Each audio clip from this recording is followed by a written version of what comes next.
The June 2026 BTO sales exercise has officially launched, and apparently there are quite a lot of surprises. The first one is the subsidy clawback. While it is no surprise that the prime waterfront site at Berlayar Rise fell under the prime model, the real shocker is that HDB actually kept the subsidy recovery percentage at 14%, which is matching the rate of Berlayar residences from the previous launch. Given the current macroeconomic climate with sticky global inflation, intense geopolitical tension, and also escalating tariffs driving up the cost of raw materials and construction, initially I was expecting the government to increase the clawback rate probably slightly like 1 or 2% more or something, but apparently not. Berlayar Rise is set at 14%, and then Lakeview Cascadia set at 10%, while Kebun Baru Ridge and Kebun Baru Breeze is set at 8%. So meaning the highest is still 14%, which is similar with past launches. The reason why I initially thought that the clawback rate would be increased is because, logically, if the government wants to offset the heavier front-end subsidies required to keep these BTOs affordable, then one option would be to increase the subsidy recovery rate, right? But by choosing to freeze the rate instead of raising it, the government is signaling a cautious approach, capping the recovery penalty for now rather than letting global economic volatility push the clawback to new record heights.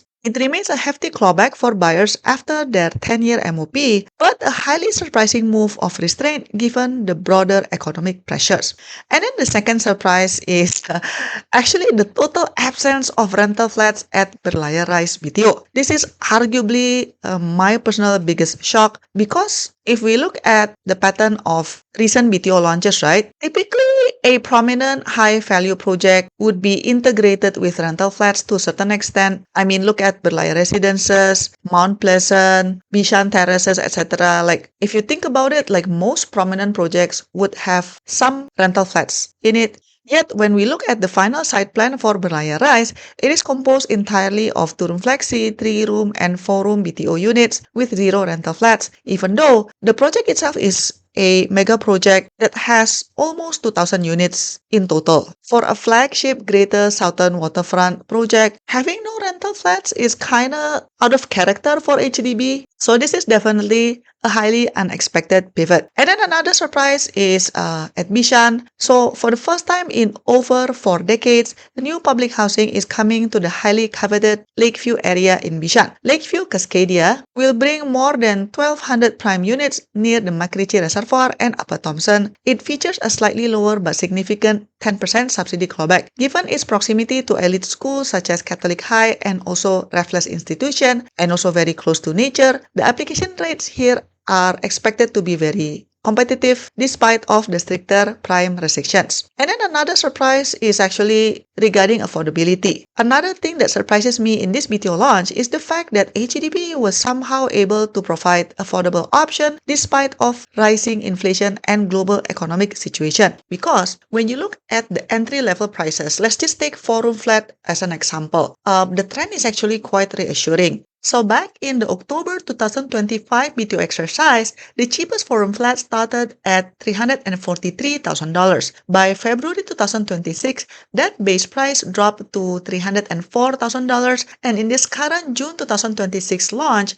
you can find a 4-room flat starting even lower at $302,000 in the Sembawang Brook project. I know, of course, we can say that the price depends on the location, blah, blah, blah, but then it's quite reassuring that the trend is relatively flat. Seeing these starting prices dip and hold under the $310,000 mark for 4-room flat is a massive win for first-time buyers, especially when you look at the bigger picture. Because right now, every day things are getting noticeably more expensive because of inflation, and the global geopolitical situation is also keeping supply chains and construction costs under constant pressure.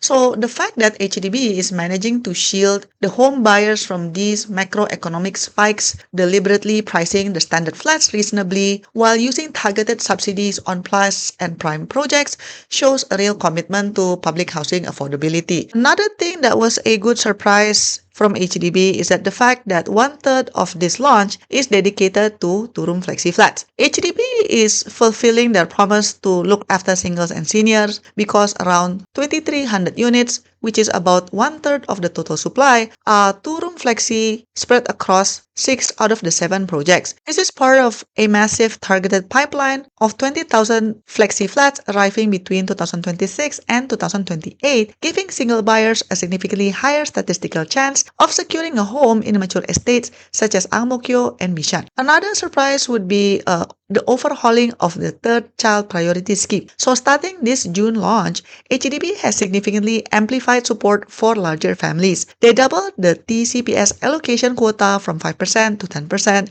Even more interesting is that the policy pivot because the scheme has now been expanded to include families who are expecting their third child rather than those who just already have 3 children. And then another surprise is the shorter waiting time flats. For buyers who want to bypass the typical 4 to 5 years construction time, it's a good news that more than a third of the entire launch consists of shorter waiting time units, which is about 2,500 flats. HDB achieved this by starting construction before launching of the sale exercise. So for example, Sembawang portico waiting time is just 2 years and 7 months, while Sembawang brook waiting time is 2 years and 9 months. Kebun Baru Ridge at Ang Mo Kio has a waiting time of 3 years and 1 month. I would say the last but not least surprise for me personally is the Sembawang oversupply. If you want bigger flats, Sembawang is offering a massive combined 623 units of 5-room and 3-gen flats across Sembawang Brook and Sembawang Portico. Personally, I find it puzzling because some of these bigger flats from Sembawang from previous launches ended up in the February 2026 SPF launch, so I'm kind of surprised that HDB allocated even more 5-room and 3-gen flats this time around, despite the incredible perk of being part of the shorter waiting time projects, which means that you can get your keys in roughly 3 years. The application rate so far indicates low competition rates. Of course, things will continue to change until the end of the application period, but so far, it looks promising for those who applied for a 5-room or 3-gen flat in Sembawang because most likely they'll be able to secure a unit. But what is even more puzzling to me is that HDB already announced the lineup for the upcoming October 2026 BTO launch, right? And surprise, surprise, Sembawang is being offered again. I don't know why. Like whoever arranged this master plan for HDB, I wish I could interview them. Like why is Sembawang is being offered back to back to back? Maybe that's a telltale sign that Sembawang Shipyard Transformation Plan will actually be pushing through. Hence, they need the area to be more populated. I'm not sure. But what do you think? Is there any surprise from this June BTO launch that I haven't mentioned? Let me know in the comment section down below. Thank you so much for watching and I'll see you in my next video. Bye-bye. To support my work, you can give a one-time tip by pressing the thanks button, pick the amount that you want, and click buy and send. Or you can also press the join button for exclusive contents and monthly membership. Your support means a lot to keep us independent. Thanks for watching and I'll see you in my next video. Bye bye.